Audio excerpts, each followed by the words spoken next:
Біздің жобамыз ол осы математика әлеміне жаңа деген есептер шығарды.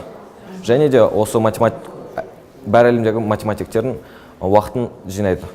Бұл жобамен бірінші орын алғанымен көптеген университеттер, мысалы Китай және Канада елдерінен гранттар берген. Енді осы ақпанға дейін оларды таңдаймын.